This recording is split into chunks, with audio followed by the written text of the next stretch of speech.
Long days and pleasant nights, fellow travelers along the path of the beam. I am known on this level of the tower as Jaime and Fuego, and if it please you, join me for a little bit of palaver here on Hail to Stephen King. That's right, my favorite author, the man who you see all of his books here beside me. Welcome to the horror show and this program that I do twice a week. And boy, you're seeing this on a Wednesday because we had a crazy weekend, I gotta tell you. We were covering Phoenix Comic-Con, which is now known as Phoenix Comic Fest, and next year is going to be known as Phoenix Fan Fusion.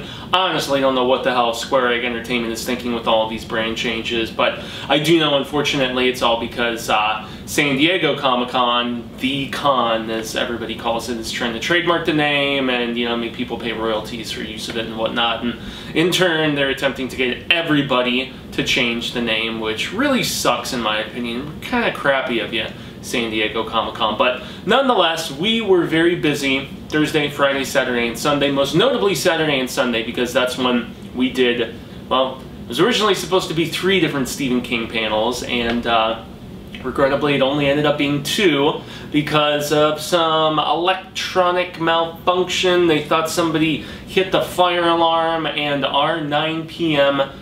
Pet Sematary 35th Anniversary panel was unfortunately canceled because they wouldn't let anybody back into the convention center after this transpired. But the good news about that is that you will still see myself and my team that includes Dirk Herron, Kristopher R. Smith, Marsha Parker, and Cecil Laird, all of whom either read or did the audiobook, which was tremendously done by Michael C. Hall. That's right, Dexter himself. And so we are still going to be filming a discussion, you know, about the anniversary of the book, but it's unfortunately not gonna, it's not gonna be, you know, in front of a live audience like we had initially intended. However, we did still get to do our 40th anniversary stand panel and our It Looking Back and Looking Forward panel, which was called This Is It. If this is it, ooh, please let me know. Yeah, so both of those were still a ton of fun, and you know, as always, we have a great time at the artist formerly known as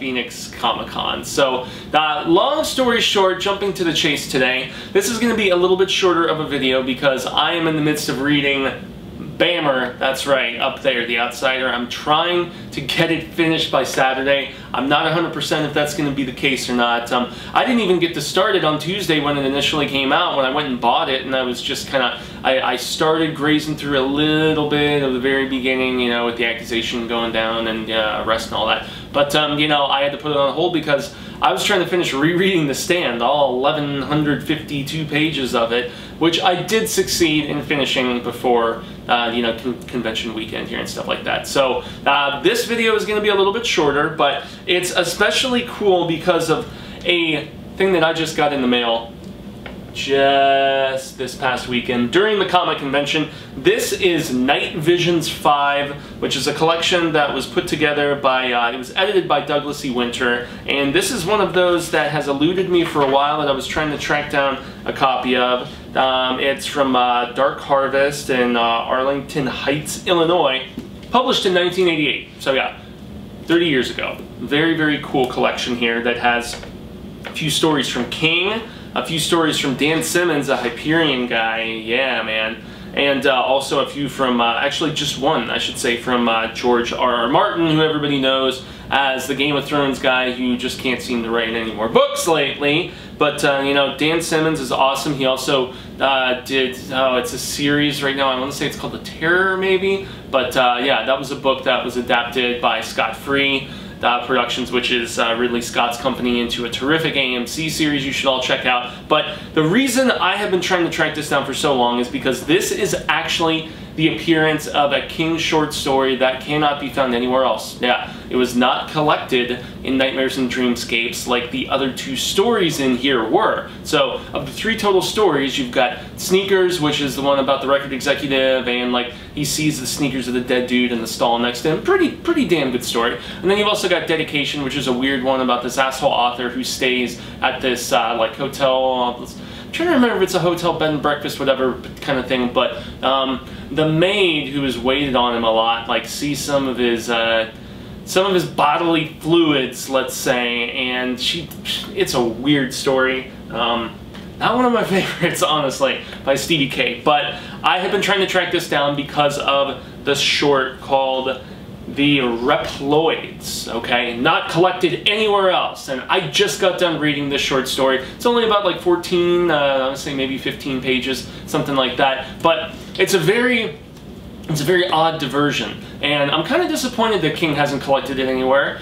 You can probably find this, you know, for, it depends. I've seen it go for way more than it should. The cover price back in '88 when it came out was 22 bucks. I only spent a few dollars more than that from an eBay seller I did a little negotiating and bartering with. I made an offer and my offer was accepted, and this is like pristine condition, this hardcover. It's like, it was wonderfully wrapped. It's got some very cool, should like get a little bit closer so I can see what it tastes like. I mean, it's a very beautiful looking book, I gotta say, and it's actually one cool thing about those two King short stories that are published in Nightmares and Dreamscapes, The Sneakers and Dedication. You actually get illustrations for both of those in here. Ironically enough, you don't get an illustration for the Reploids though, which is a little bit weird, but so yeah, here you've got, if you can see it well, you've got the, I'm assuming the maid there. I haven't reread Dedication. All that I did was read, you know, the story that was never collected anywhere else. And then you've got this interesting illustration of the sneakers there, if you guys can see it. But yeah, I want to talk to you briefly about the Reploids, because even if you just try to track it down, like, I'm sure it's floating around on Reddits or, you know, different like message boards or something like that, but this was a very intriguing story to me. So basically, The Tonight Show, it's, you know, it's like 85, 86, you know, whatever, story published in 88, as I mentioned. But so this is back when Johnny Carson was still hosting The Tonight Show, you know, and you got Ed McMahon, and he's on there saying, "Here's Johnny." Yeah, that's right. It was a thing long before Stanley Kubrick's The Shining, guys. But nonetheless, so envision you're in this studio audience, right? And you're at this taping of The Tonight Show. It's like 5 in the afternoon because all this stuff is, you know, it's pre-taped. It's not like live and whatnot. But, and instead of Johnny Carson, or even for you people today, in millennials or whatever, you know, instead of Jimmy Fallon walking out, or instead of Jay Leno walking out, or, you know, in this case, Johnny Carson, some dude you don't recognize, some weird black-haired looking, you know, whatever guy that is obviously, he's not the host you're used to, and there was no schedule for a guest host tonight or anything like that, especially if they're saying, "Here's Johnny." And this guy, he's just grinning and smiling like there's nothing wrong, you know? And everyone's like, where is Johnny? You know, "Here's Johnny, where the hell is Johnny?" And then just things get weird from there. They get very weird. And so this guy is immediately taken into custody. They start interrogating him, these two detectives who work closely with NBC. And King is a big fan, especially as the Dark Tower series developed, and as he, you know, went from when this was written in the late 80s into, you know, the 90s and further beyond that. King loves his multiverse stuff. He loves alternate dimensions that are so close to ours, and yet, like, there's those distinctive little differences about them. He actually talked at length about, or at least like shed some light at length about it, in the later Dark Tower books, most notably Dark Tower 5, where you heard about Father Callahan, you know, like jumping through, you know, the different, like, the thinnies or vortexes or whatever you want to describe them as, and how, like, he always knew that things weren't quite right if there was, like, differences in the currency, or if, you know, like what you encounter in Wizard and Glass, where you think you're in the same, you know, dimension that had Captain Trips destroy, you know, the entire planet and everything, but, you know, you've got, like, different names for cars, you know, like car brands you've never heard of. You've got different names for sports teams and stuff like that. And so there's just those very, there's some alternate dimensions in all of these infinite, you know, just differences and whatnot, where things are drastically different, and, you know, it's like Lovecraft craziness with creatures that'll tear you limb from limb, you know, in, like, Todash insanity. And then there's other ones that are so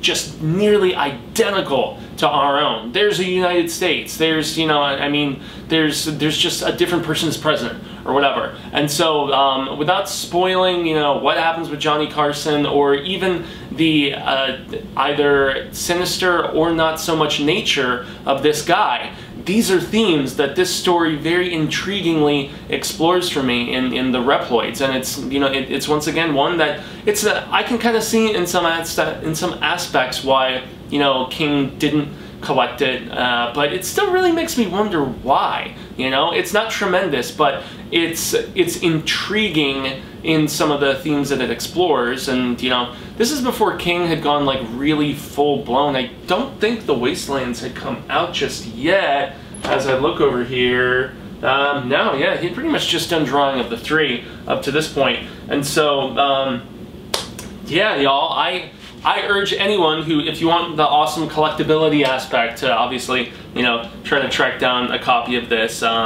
It's a cool book. It's a nice little piece that he's put together. But this joins, you know, stuff like I Shudder at Your Touch that I have down there that has the Revelations of Becca Paulson. It joins this little the Year's Best Horror Stories Series 7 that has another one that has never been collected before, which is called The Night of the Tiger, which was from 1977, originally the magazine of fantasy and science fiction. And then it also joins this other one, you know, Stephen King's first short story, which is in this famous Monsters of Filmland. So as a crazed King collector, it's really kind of a fun scavenger hunt trying to track down some of these. And yeah, you know, if you don't want to be as bold or spendy as me, I definitely recommend it. It's called The Reploids, and it's a fun, short little read, peeps. And so yes, now it joins this bookshelf that, you know, it's funny, if I'm just going to be candid, at the Comic Fest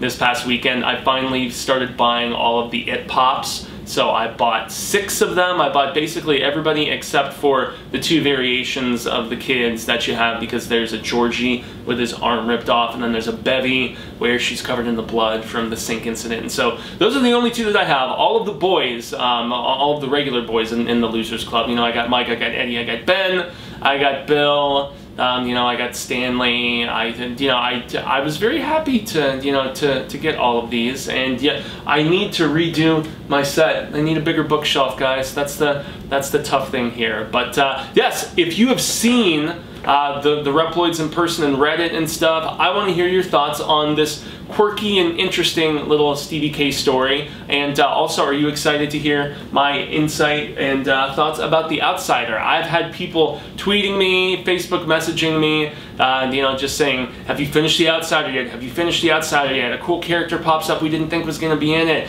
I had a buddy of mine tell me he thought it was way better than Sleeping Beauties, which I definitely hope that it is, because I can't say I was the biggest fan of that particular one. But once again, a grande gracias to anybody who is tuning into this little bit briefer Hail to Stephen King video. Once again, review for The Outsider going up very soon. Gracias as well to anybody who came out to those panels this past weekend. Our friends from Nerdful Things, Flesh of Frankenstein, I believe. I think he might have changed his name.